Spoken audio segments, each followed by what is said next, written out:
Hi, everyone. This is Lauren Baker, the founder of SEJ, and welcome to another edition of our webinar, the SEJ Marketing Think Tank. With us today is none other than Jon Ball, the CEO and founder of PageOnePower. Hi, Jon. Hi. Say hi to everyone. Okay. And today we're going to be discussing discovering the value of link building in online marketing. But before we get into that, I'm going to do a little bit of housekeeping to let everyone know not only how to ask questions, but what to expect during this webinar and how to interact afterwards. So first things first, the official hashtag is hashtag SEJ ThinkTank. So if everyone could go ahead to Twitter right now and tweet out that you're attending today's SEJ Think Tank, that'd be fantastic. Of course, we all want to trend. Secondly, if you have any questions during the webinar for Jon, make sure to place them in the question box down at the bottom of your GoToWebinar control panel. We'll be monitoring all the questions, and at the end of Jon's presentation, we're going to save about 15 or 20 minutes for Q&A. But if anything really important comes up that's very pertinent to what Jon's going over, he may address it at the time. Also, to possibly get more notice to your question, you can also tweet it out and hashtag us at SEJ Think Tank with a specific question for Jon. Just to let everyone know as well, we're going to be doing a video recap of today's Think Tank with PageOnePower directly after the webinar is over and uploading that to our YouTube channel. And we'll also have two polls at during the webinar, one about halfway through and one pretty much at the end. So I think that's it. Again, it's hashtag SEJ Think Tank. And we'll also have our next webinar on July 1st discussing big brands and social media marketing on Reddit. But for now, we have none other than Jon Ball of PageOnePower. So I'll hand it over to you, Jon. Thank you very much, Lauren. I appreciate it. It's a thrill to be with SEJ and just being in front of this audience. We've not done a webinar with your audience before. So welcome, everyone. Link building is always a very important topic within the online marketing and particularly SEO space. It's the reason my brother and I started PageOnePower, because we knew that link building is so important, and there needed to be a really high quality thought leader and service provider within that space. So thank you for attending. I'm going to try to give you a lot of information. I'm getting a pretty good echo on my. No. I'm going to try and give you a lot of good information. It's going to be really packed in here too. This is going to be pretty intense, I think. So pay attention, and if you have questions, like Laura mentioned, send them over. If I see a really great one, I'm going to go ahead and just ask.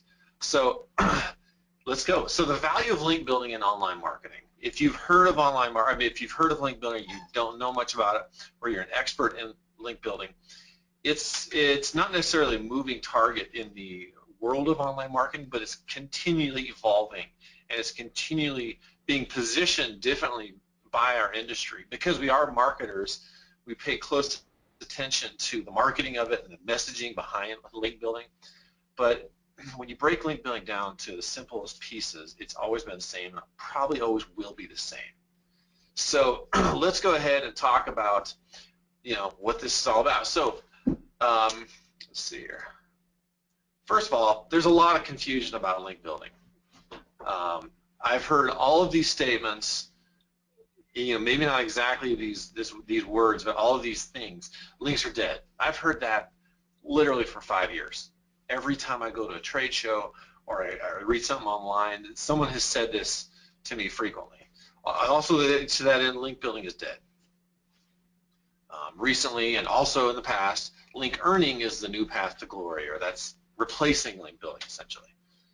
Also, I've heard content marketing is the deliverer. And that was more like a year and a half ago, 2 years ago. Content marketing just stormed on the scene, and it was the deliverer. If you could do content marketing correctly, you were set. And then I've heard also link building is the same as content marketing. Or they're the same thing, or they mean the same thing. They do the same job. These topics that we're going to tackle here. Of course, if you have been in SEO for longer than 2 to 3 years. You know, when Penguin landed in 2013, it changed everything with link building. It was a monumental moment within the SEO space because Google started to really crack down on spammy link building practices. And for years and years, I mean, we're talking 15 years previous to that, you could do spammy link building and do pretty well. You could rank fairly easily for your keywords if you did article directories and spun articles, and you went on and bought links on Russian directories, and it worked. It was good. I mean, Penguin just annihilated that essentially, and now you have to actually get real links. It was a monumental moment in the industry, and for us particularly. And with all the white noise, and people talk about links are dead or they don't matter, do links still matter? Will they continue? They are absolutely the most. And in fact, 2 days ago, or yesterday's, when was the article published in Moz? Was it yesterday, I think? Yeah. There's an article published about it. Basically, you cannot rank without links. They're just, and if you think about it in a simple way, you know, we look at this industry with a microscope, and every tiny move it makes, we pay attention. But if you had a website that collected over $1 billion cash every week, which Google has, are you likely to change the core formula of that website? It's unlikely. And that is the core of their website. In fact, you guys remember Matt Cutts? He was fun, right? This was about a year and a half ago. He said that it turns out backlinks, even though there's noise and certainly a lot of spam, for the most part are still a really, really big win. This was when they did this test to find out how the algorithm would work if they didn't use backlinks as a ranking signal. It was a total disaster. And to back him up is Amit. Amit is he's the search chief. So if you think of Amit, he spoke at SMX it was like last March is when I heard him say this, but he said that links are clearly an important signal about the importance of your content. I mean, they're never going to come out and just say that because it's not really smart for them to do that. But yes, they matter. They do. Link building is not dead. Links are so good, and you know, we beat this dead horse over and over, but still, I think a lot of people just need to hear it from people who are in the industry constantly. Link building is very important. They still matter a lot. They are the ranking signal that Google uses. I mean, I used to teach this thing about SEO where if you can find your web page in Google and the content relates to your topic, all you need is good links and you can rank for that keyword, and it's still the case. One of the things that's evolved in the last couple of years since Penguin really rolled out is that people started to look for other reasons that link building was useful. And they started to, because it became much more difficult to get good quality links, it just changed the industry, and link building became more a pursuit of marketing and not just like a spam effort that someone in the IT room was doing. Links provide numerous benefits beyond search. There's referral traffic, branding. In fact, we have clients contact us all the time and they say, I want to get referral traffic. That's my main goal. And that's a great goal. It's a much more difficult goal to achieve with link building, but it's very possible. Links give you branding. I used to tell my link builders and people here, I'd say, you know, for our clients, getting a link on a good site is like seeing their name in lights. It's exciting. Because if you have a good quality site that links to you or your products, it's kind of a thrill. It's exciting. And it's a branding opportunity. Also, of course, you're building authority and trust through link building, which gives rankings. You build relationships, and this whole relationship building thing about link building is true. One of the core tenets we used to teach is that computers don't give links, people give links. So you've got to make contact with somebody and build a relationship in order for them to trust you to build a link. And of course, promotion. So if you're just thinking, oh, I just want to rank with link building, there's a lot of other side benefits that can come around. Now, one of the terms that's always, well, not always, maybe the last couple of years has come up, is this concept of link earning. So we, as SEOs, we just love to invent new terms and torture each other. But what is link building versus link earning, right? Well, link earning is when your site content, they're just so good that you don't have to promote it. people just link to you no matter what. That's the idea behind link earning. And I've heard arguments that you should really just pursue the content and get the best quality stuff you can. Then link building becomes natural because you're doing link earning. And that's a philosophy you could pursue or think about, but you're kind of shooting yourself in the foot. If your content is so good that you don't have to promote it, what happened if you actually promoted it? And also a good point to make here is that people come to us sometimes and they say, oh, we want great links. We want you to get great links for us. But our site's terrible. It's just not good. Well, links, the quality of the links you get are going to be pretty much corresponding to the quality of your site and quality of the content on your site, the offering and the niche you're pursuing. So we're not magicians at PageOnePower. We're very good at what we do. We know how to do it, but we can't take a site that's terrible. We had an article published a couple of years called "You Can't Get the Links If Your Site's Terrible," or if your site sucks. It was pretty crass, but it's still there. We can get links that equal the quality of your site. It's hard to get great links without great on-site content. So, but basically, link building as opposed to link earning is finding a target site and asking for a link. Link earning is like this natural attribution and this natural cascade of interest and promotion that you might get or you might not. Link building is kind of like a salesperson or a door-to-door salesperson just going out and getting it done. They're finding targets and asking for the link. I had this example in a presentation I had for a long time where the site Jeep.com had this map where you could find off-roading places to off-road your Jeep, and they had it was like 25 or 30 domains that linked to that over in a year. Then we had a site that that we were working on that gave you an opportunity to find where the hummingbirds are migrating, which is much less probably interesting than 4x4ing. After we finished with the project with them, they had over 500 domains linking to them. And that's because the ground troops came in and found the places and asked for the links. They got some links naturally from the people who are way into hummingbirds. But we had to go out and just do the hard work and find those people. But if you look at it a different way, also link building is just promotion. It's getting out there and promoting your product, promoting your content, promoting your site, and just asking for sales. And the sales are links. Do you like this enough to buy it, to talk about it, to link to it? And as marketers, we understand this concept of promotion, of taking a piece of content or a product and promoting it. And that's really what it comes down to. So it's more than that, you know. So this natural links and link earning and link building, all these terms, they fit, but you have to understand how they fit. It's not wrong or unnatural to ask for a link. SEO is marketing, and marketing is asking or making sales and getting out there in front of your prospect. Good marketing requires strong promotion, and SEO is no different. Ask for links. Editorial discretion means a built link is still earned. They choose to link. So this natural links and link earning and all those types of things, you know, that is just part of the vocabulary now that is emerged post Penguin. That really wasn't a topic before then, but it's just an interesting thing to think about. There's more confusion though in the industry about link building and about content marketing particularly. Content marketing has kind of arisen as the new answer, it's the new silver bullet for you.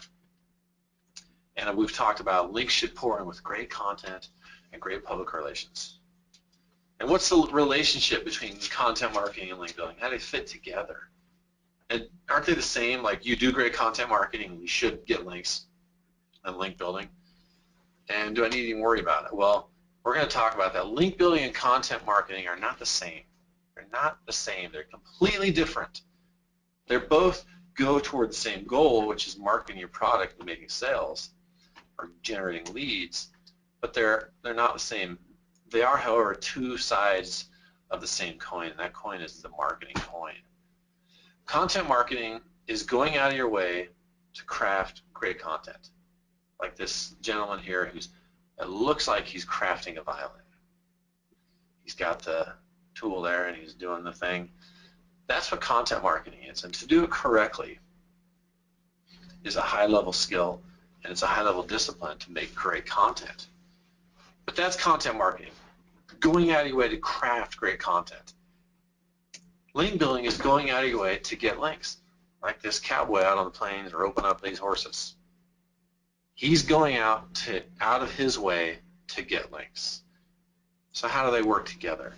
To realize the full potential of content marketing and link building, they need to work together.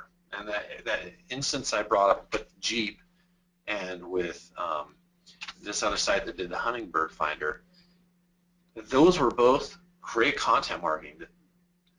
Both sides spent a fair amount of time and effort and money building. But you can see the difference that it made when it demonstrated that we had like 10 times the domains linking to the hummingbird page. If you have content marketing underway and you're working hard to make great stuff, that's an excellent fertile bed for link building. That's where we can take what you've done and promote it in a way that there's really no other way like it. And that's just going out finding sites that would link to that and asking them for a link.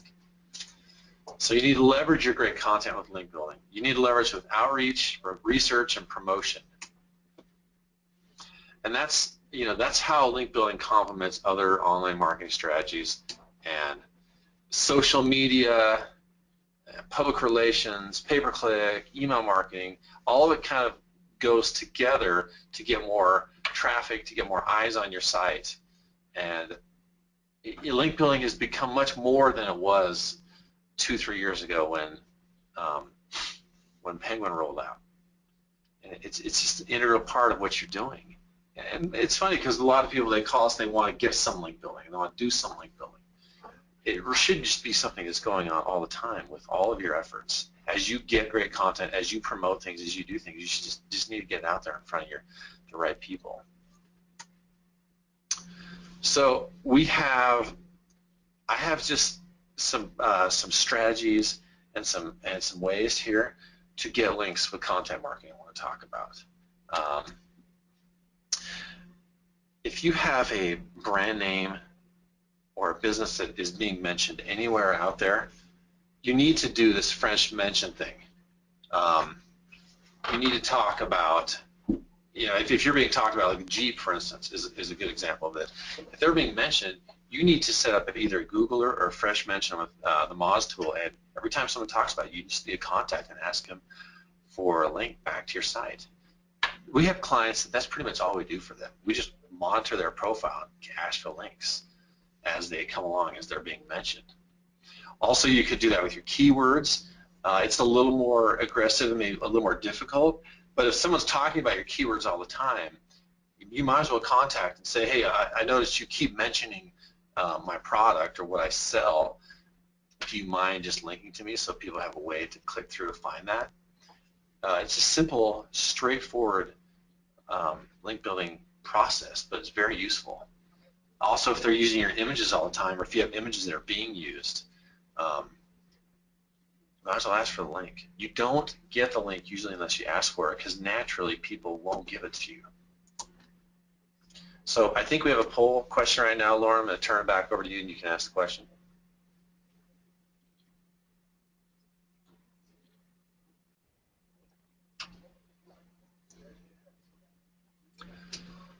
Sorry, I was on mute. The first poll of today's webinar is, are you actively working on a content marketing campaign?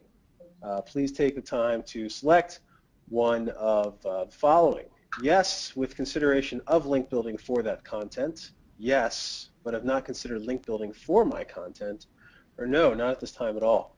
And if everyone could take the next 10 seconds or so to answer the poll, that would be fantastic. It looks like we have about 60% in, almost 65. Let's try to shoot for 75% answered.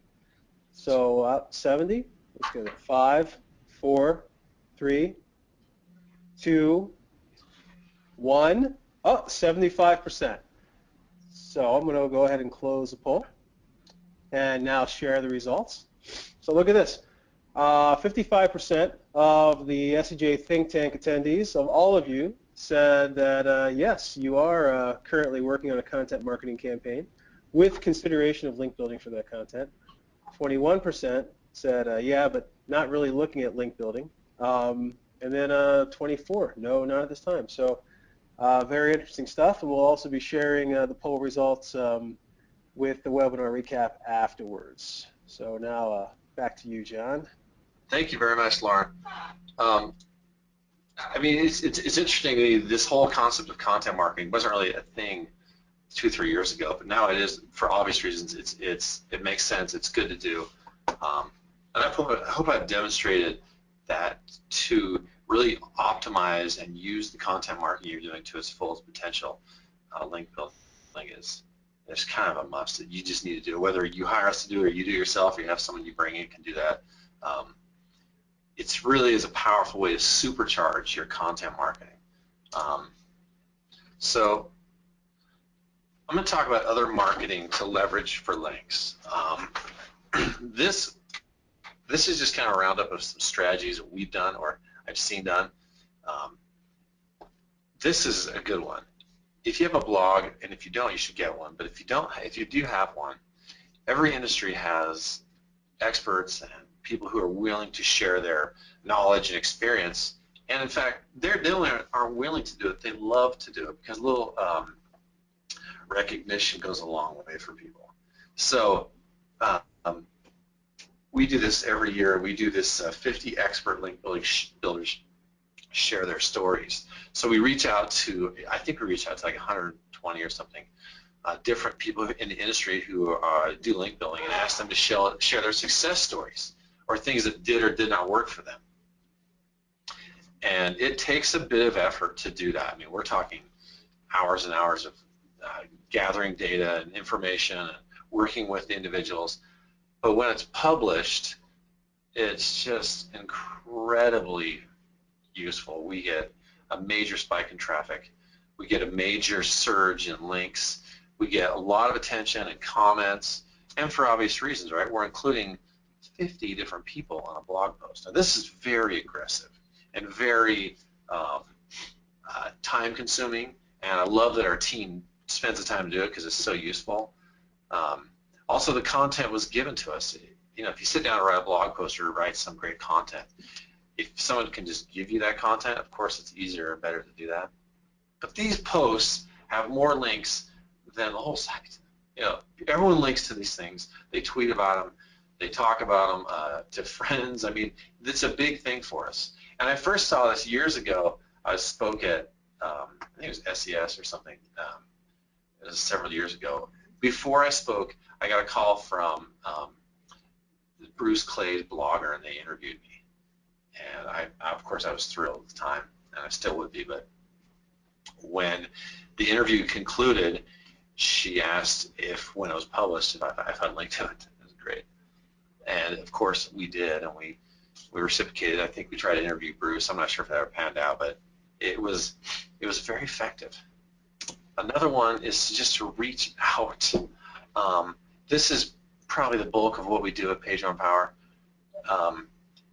You know, it's funny because marketers, they always want kind of that new, exciting, edgy loophole or something that's easier and not quite as complicated, not as time-consuming to do. But when it comes right down to it, when you find target sites, you just need to start to reach out to them and take the time to write an email to just find out who you send the email to, why you send the email, and it's very effective. One of the first things you should do if you're involved in any link building project is go to Google, type your keyword, and just go through the first 6 pages of Google, because that's the top 60 results, and they're saying these are the most relevant and the most useful and the most linked to content for this concept. There's probably a few sites in that list that would give you a link to your content or to your site. And if Google thinks they're highly relevant for your keyword, that's the most useful link you can get for your keyword. I mean, talk about relevance. That's the best way to do it. Another thing you should do is you should just get out there and find out who is in my universe just in general. What organizations, what associations, what resource pages are out there that I need to be a part of, that I need to get links on. Now I know this is pretty simple, but a lot of people overlook this in pursuit of that editorial link on Huffington Post or that one on Forbes. Going out and just getting the kind of that foundational level of links that you need to rank for your keywords and to be relevant for your topics is worth your time and worth the effort. You need to identify your audience and who's out there and the influencers in your space and start to create a relationship with them so that when the time is right and it's time to do some cross promotions or to get links, you can do that. Manual promotion. This one is quite simple too, but a lot of people don't really have I find this surprising that not a lot of people do this, and that's just competitor analysis. It does take time and effort. If you go onto Moz or you go onto Majestic or SEMrush and download your backlinks, the backlinks of your competitors, you know, I don't do a lot of link building day to day. In fact, I really don't do any. But when my brother and I did it, we were the only link builders. That was our favorite thing to do, was to download the competitors' backlinks and just, like Obama here, just look at what's going on. And just find out who's giving this guy links, why. It's a little sleuthing. We found the best idea. I think the best ideas we've ever found were doing that, actually. It was really fun. In fact, we found strategies we never could have dreamed of that our competitors were doing, and some of them were doing them inadvertently. One time we were working with a resort, actually, and inadvertently we did a competitor backlink analysis, and they had a golf course and they wanted to rank for their golf course. So we came across this post that was published by a blogger who is a golf blogger. We're like, there's golf bloggers? You know, we were just kind of, not was it a golf blogger, it was a traveling golf blogger. And their whole life was spent going from golf course to golf course, blogging about this or that, you know, reviews and their experience of the golf course. So we made a list of all the guests, you know, these individuals, and I can't remember how many were there, but there were tens of them. And we started outreach to them. And we never would have even seen that or thought about that otherwise. So it also gives you a better understanding of how to rank. You might be barking up the wrong tree or getting the wrong kinds of links. I mean, if your competitor has all editorial links and they're ranking highly, maybe you should pursue that. If they have a really nice, thick layer of good quality directories and resource links, maybe you need to look at that. And of course, finding content and looking for opportunities to do that. What are they doing? What's working? What's not working? Do it. And of course, get the links you deserve. This is basically me saying get out there and hustle and find the links. Do the hard work.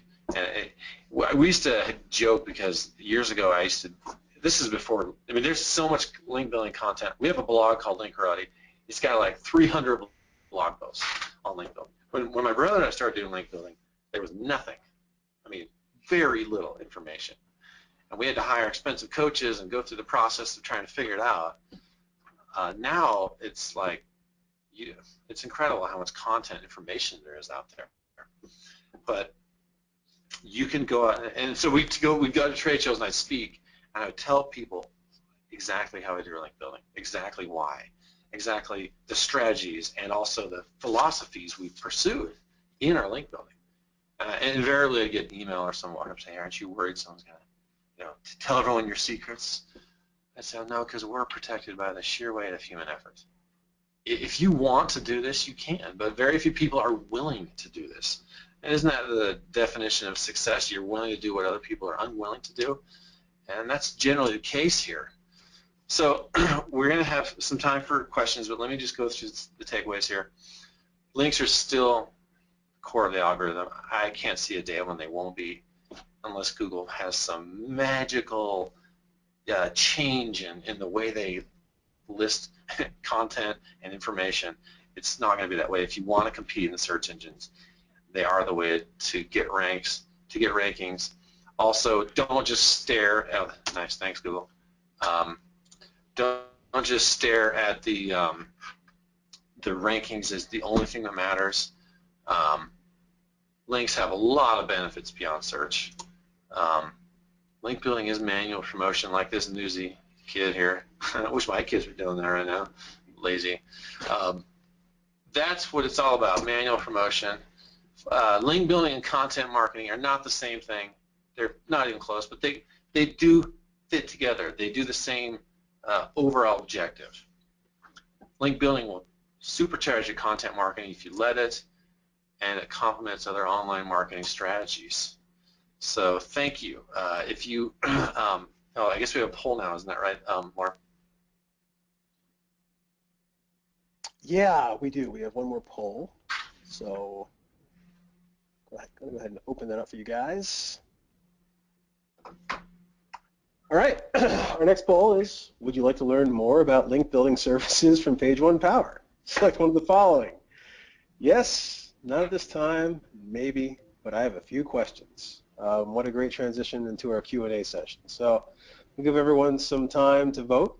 Looks like it's coming in fairly quickly again, and that's a great sign to have this much activity 30 minutes into the webinar. So thanks to all the ThinkTank attendees for that. We have about 65% in, so I'll give you about 5 more seconds. 5, 4, 3, 2, 1. All right, and it looks like we hit 70% this time. Very cool. So I'm going to go ahead and share these results. So a good amount are interested, and that's something that's good for you there, John. So before we get into the Q&A, why don't you go ahead? I think you had a final slide there with some of your contact information. Let's go ahead and share it.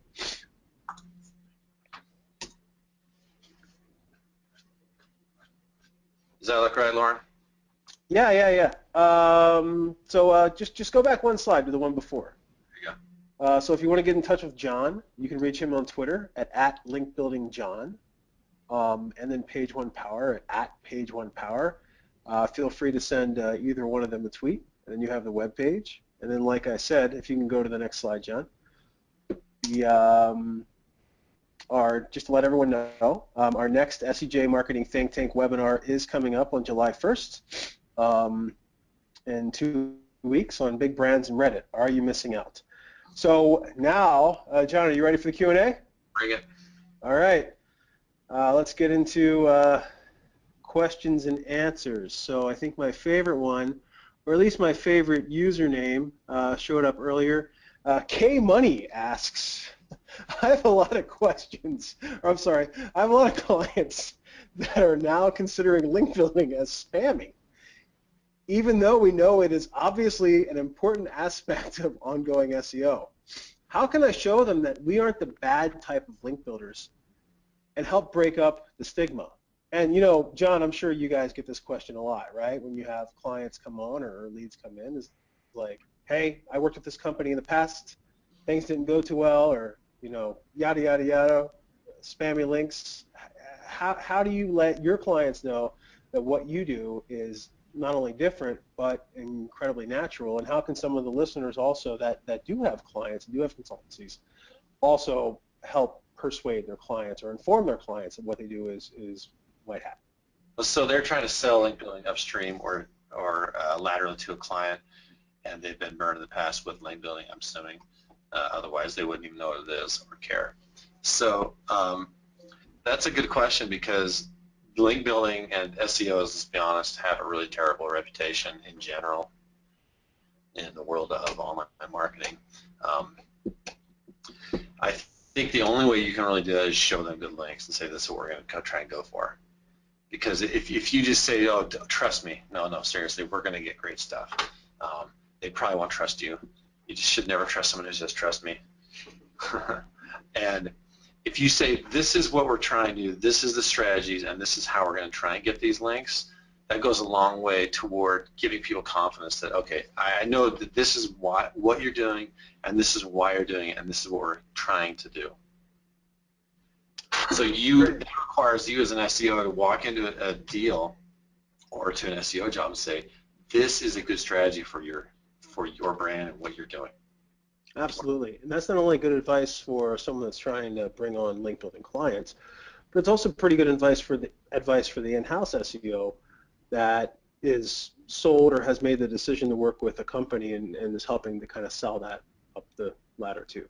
Yeah, and it's the first step we make here is this kind of strategy concept, and then set expectations and help everyone kind of get on the same page with what we're doing. Because I don't know, sometimes people come to us and think we're magicians, we can do things that aren't possible. We do really great things that seem impossible to some people, but when it comes down to it, we live in the same world as they do. We're just willing to do what they're unwilling to do. So if you explain to your client what you're doing and why, I think they'll be okay with it, especially if they are an SEO client and they want to rank. Absolutely, absolutely. So here's a blast from the past. Do one-to-one link swaps not help SEO anymore? And is it better to get a link but not add their link? So is reciprocal linking more or less a bad thing, or are there some situations where reciprocal linking does have benefit?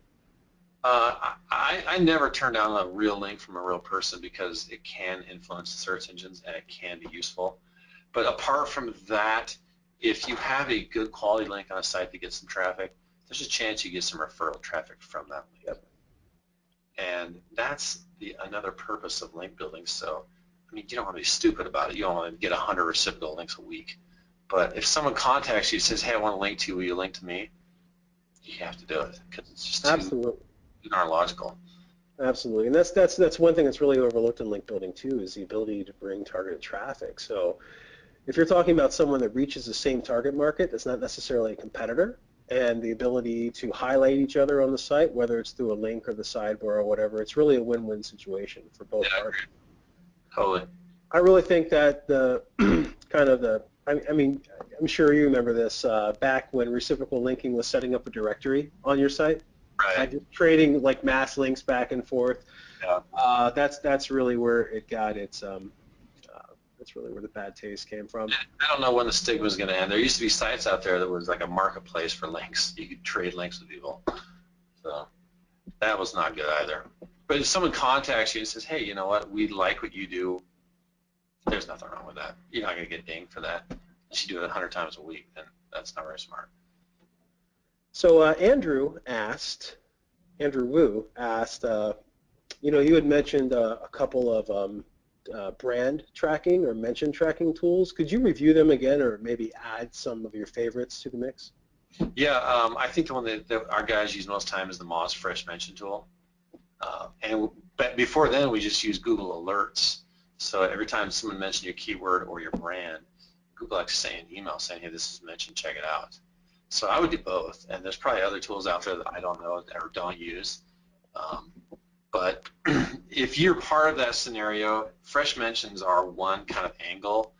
The other, probably more useful angle is to just search your name in quotations and where it's already been spoken or spoken of, and see if you want, that could be a major project. We work for a newspaper, a big newspaper on the East Coast, that we want to rank for news in other areas. And that was the project we did. We just went through and found all the places they were listed anywhere. I mean, it was a big project, but we got hundreds of great links. It was really fun. And just to let everyone know, any of the tools that John mentioned will be listed in our webinar wrap-up and linked to. So then you can go ahead and check them out. Just to add to that list, John, one that I really like is BuzzSumo.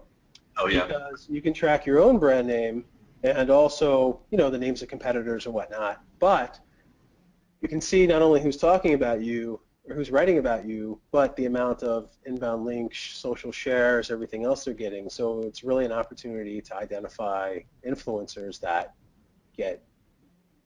have the potential to go viral too, right? Yeah, absolutely. Great goal. All right, here's another question that we get a lot, and you've probably heard from time to time. What about private blog networks, and is there still any advantage to utilizing them? I love it, baby. So private blog networks, I mean, they were red hot for years, right? And they probably still are, for all I know. I don't really pursue that very much. But here's my only problem with private blog networks, because before Penguin, before all the crackdown, we had a couple. Let's be honest.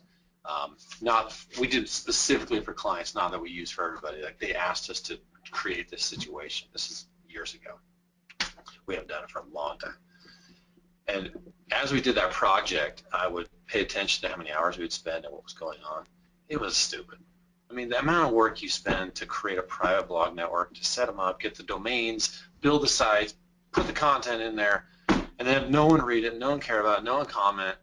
The opportunity cost is so outrageous that it's, unless you're doing it at a mad scale, I don't know, like 100 people from Moldova, and you really have the horsepower to do it right, it's probably going to get busted anyway.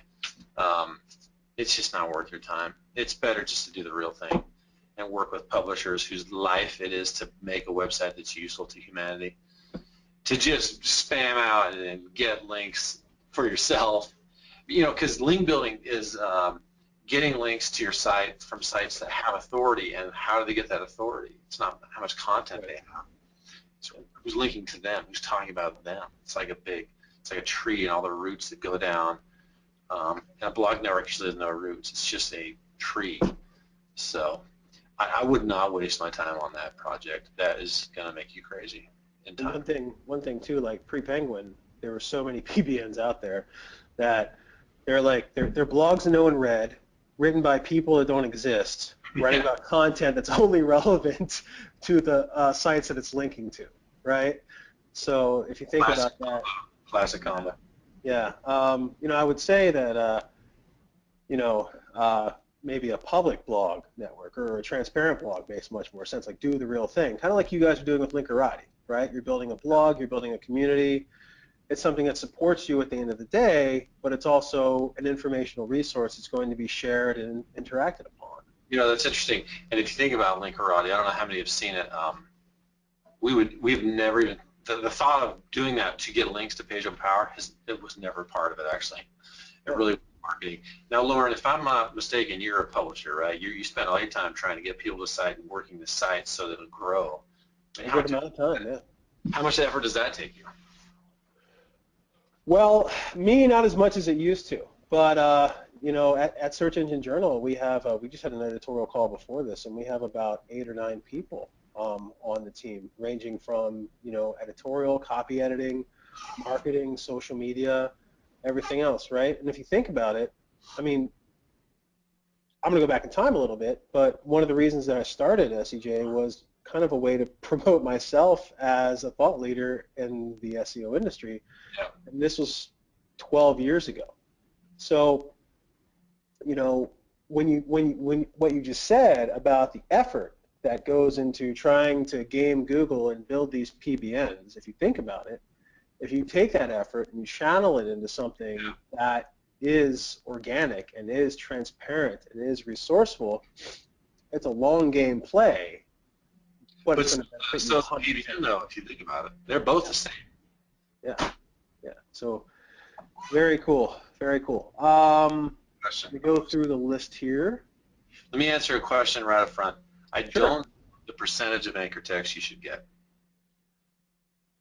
Just so everyone knows. We get that question every single time we speak anywhere. It's a case-by-case basis too, right? Like case by case, depends on the SERP. I mean, Google has identified keywords that are high risk or whatever you might call it, like loans and whatever, or financial terms. I don't know what that number is, but if you're out link building, usually you're not in control of the anchor text you get anyway. You can ask, or a certain blogger may change a word or change the link or do anything, and you don't really have any control over it. So the question of what percentage of anchor text should I get? What's the appropriate amount? The answer is just get as much as you can that's real, because it does give Google another signal that this is a useful page for this specific keyword. I like anchor text, but back in the day, you'd go on your private blog network, or you'd go and do article directories and just load them down with keywords, anchor text. So I just want to answer that question before someone asked it. Taking down those links was no fun. Here's a similar question: is Is it better to build links to the homepage, the content page, or internal quote-unquote money pages? Okay, you know, I'm just assuming that maybe the person asking this is e-commerce, because that's usually an e-commerce question. The answer is the closer to the page you want to rank, the better. You know, if it's to the page that sells rubber duckies, then by all means, if you can get a link there with anchor text, do that. But it's really hard to get links to product or even category level pages. It's very challenging. Usually you're getting links to category or to content pages on your site or to the home pages to reference the whole site. There is some strategies where you could go out and get links to those pages. And the main strategy is blogging or guest blogging. I know guest posting, guest blogging got a big, got nailed a couple years ago, but not really. I mean, people still do a ton of it. If you do it correctly, you can get links to your specific product pages or to category level pages if you do it smart and in a way that's useful to humanity. But the answer is always the link that you get, link as close as possible to the page you want to rank. So whether it's that page or one step up or whatever. Cool. And one tip I would say about guest blogging is make sure you guest blog in a niche that you know. The funny thing was after authorship came out in Google+, like some notorious guest bloggers, if you went to the Google+ page, they'd have like 100 blogs listed of where they contribute, syncing up authorship, and it was just like, what? Like no one can really do that in real life. In your opinion, John, how does social media help with link building? Do you consider social media mentions to be links? We don't here because we can't verify whether or not Google actually uses those in the algorithm. I mean, there's rumors and they're partnering with Twitter and all this other stuff, but that is not part of our link building process, no. We use social media to promote content to get in front of people who might be interested in it, and we also use Twitter and other social media to outreach to people who have pages or content, and we're trying to get links on those pages. Right. So in that respect, we do use social media, and we find content and influencers and all that through the social media channels as a network. But in terms of raw link building, it's not part of our link building process or pursuit to get links in social media mentions and so forth. One thing I always tell people is that if you see something going hot on social media, that does not mean it directly affects Google rankings, but it does probably mean that it's very good content that's going to be shared and linked to naturally, right? If it's going hot in one sector, it's going to go hot in another, and you bring up a really good point, too, about getting it in front of bloggers and influencers as well. Yeah, it's a good way to do prospecting and find, like I mentioned earlier, link building is finding a target site, asking for the link. So both of those two simple steps are like encyclopedias that can be written on them. But that's one strategy to find people to give you links is to use social media to find influencers and content.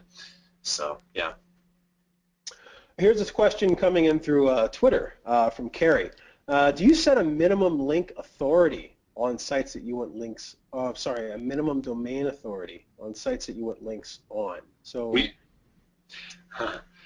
we've for years we've said 30. At least that much. But I think at this point, if it's relevant, if it looks good, if it's a good fit, we go for it because you never know what's going to happen with a good link. And a real link is so hard to get that just to get a link is a victory. One that really is useful and maybe editorial or on a good place on the page. So, but as a general rule, anything with a DM below 30 is kind of, the site doesn't really mean much to anybody. But if you have a really weird keyword or some really obtuse niche that you can get links on, you go for it. So the answer is depends. Or if it's like a brand new site or something. Yeah. College professor just launched or whatever. Yeah. Use your brain and try and figure out. And we also have this thing here called the smell test. So you go on a site, and does it look good? Does it look spammy? Is it just smell weird? Something weird going on there? Just go, use your brain. That's why we're humans, not computers. We can critically think on our feet and make choices. So I hope that answers that question. Here's a good one for you. So this is from Camille. Many bloggers that they reach out to respond asking for, demanding money for the link. See the financial niche, just out of curiosity? I'm not sure. So should they pay them? And if they do, I guess under the table, so to speak, should Google find out? So let me re-ask that question a little bit, right? Someone's out there and they're doing outreach. A blogger writes back, hey, give me 20. I'm really busy. Give me $20, $50. I'll consider this. Right. Not saying whether or not you should pay them, but what are maybe some of the warning signs that you may see on the site where you won't want to work with them? Well, I think if you look at the site and it looks like it's suspicious in respect that there are sites out there and strategies out there where they're just attracting guest bloggers and they want, obviously that their strategy is to make $20, $30, $40, $50 per guest post. You can usually tell if you just go through the site a little bit and see how wonky the content is. Because if you're willing to take $30 for a link and to post it, a blog post, it's likely that the content's going to vary wildly in quality and usefulness. That's a scheme that obviously people run and try to run, and I wouldn't want to get involved in that.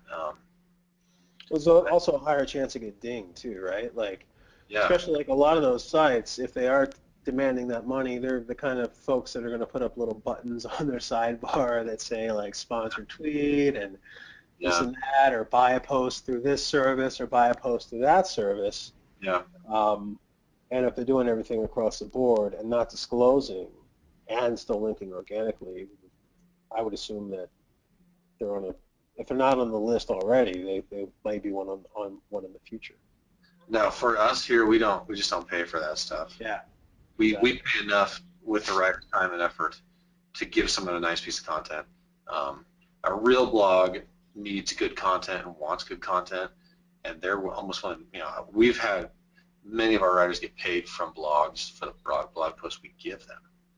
So if you're getting asked for money, it's a pretty big red flag. It's probably not where you want to be. It's a kind of slippery slope anyway. You could be falling into a trap too. Yeah, true. It's very easy for bloggers to, especially if someone's representing a big brand, like we've all seen this in the past, and I'm not going to name anything, but we've seen this. We've seen people get caught and published on Gawker or other types of sites where basically the blogger just has this conversation with them and then copies and pastes the email and publishes it, and it hits the fan for about a week in the SEO world. Yeah, I remember that. There was that case a couple of years ago. I can't recall which organization. Yeah, it's like a sting operation. Yeah. That's what they got involved in. Oh no, it wasn't. A sting operation. Well, they tweeted and said, "Hey, do you want me to keep paying for that link or something?" Yeah, exactly. Everyone's always watching, right? So. Well, and Google's come out many times saying paid links are bad. No paid links. Right. They have hammered that as much as they possibly could. So if you're paying for links, you are already on shaky ground. It's bad. Just a bad idea in general. There's probably a lot of people who are paying for links, maybe listening, and I hate to condemn what you're doing because it's hard to do real link building. It's like repent and change your ways and do the real thing. It's really hard. So you can just work toward making a more natural profile and working toward natural link building if you're already in that soup. But ideally, you don't want to be doing that. All right, cool. So we have time for one more question. This one comes from Ranj. Are there any specific tools or websites that you prefer for analyzing the competitor's backlink portfolio?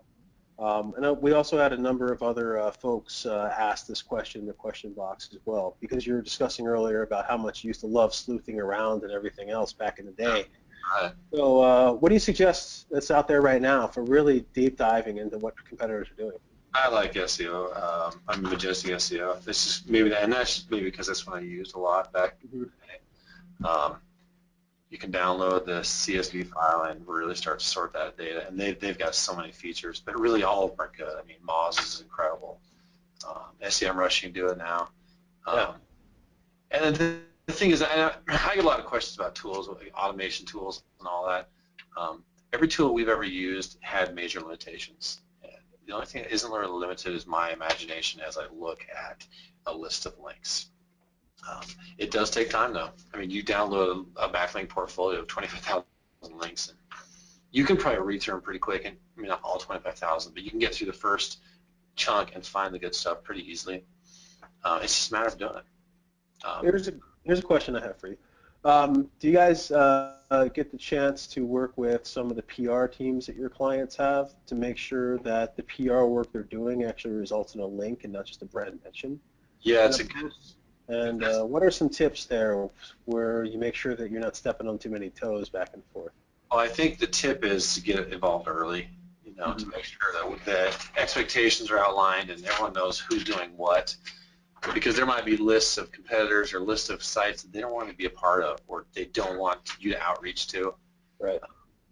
And places where they've tried or failed. But it's really a good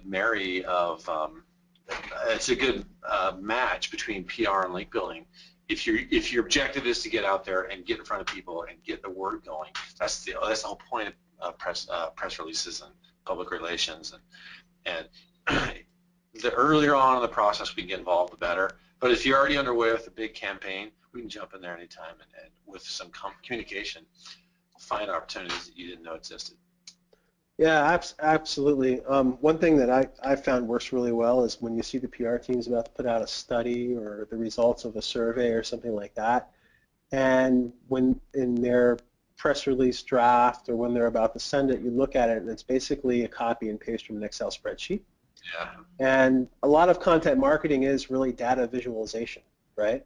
Mm-hmm. So if you can take that data and, whether it's just a pie chart, but make sure that you have that hosted on the site somewhere and the link back, it can actually help them get the link. Because the worst, it's like the best and the worst thing in the world when you see your client mentioned from a press campaign on like the Wall Street Journal, and the Wall Street Journal writes an article about your client, and there's no link, or the only link is actually an internal Wall Street Journal link to like their stock news or whatever, right? Yeah, so right. Sometimes that added like content benefit can help out.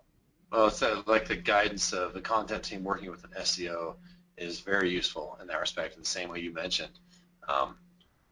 The more specialists you have that can really fine-tune the purpose and multiple purposes of these efforts, the better. Absolutely, absolutely. Well, it looks like time's winding down, so thanks a lot, John. For anyone that didn't catch your contact info before, would you like to share it again? There you go. So you can reach John at LinkBuildingJohn on Twitter. And just to let everyone know, we'll be following up. We'll have this webinar on our YouTube channel probably within the next few days. And then we'll be following up on SEJ with a couple of different blog posts for a full recap of the webinar. I'd like to thank you again, John, and the PageOnePower team for coming on to the SEJ Think Tank. Really enjoyed this, judging by the amount of attendees still here and the engagement that we've had. It sounds like the Think Tank as well has really enjoyed this and prospered from it. So I recommend that you check Twitter right now for hashtag SEJ Think Tank. A lot of really good comments, and we'll be talking to you again soon. Look forward to that. Thanks a lot, Lauren. Appreciate it. All right, thank you. Bye-bye. Bye.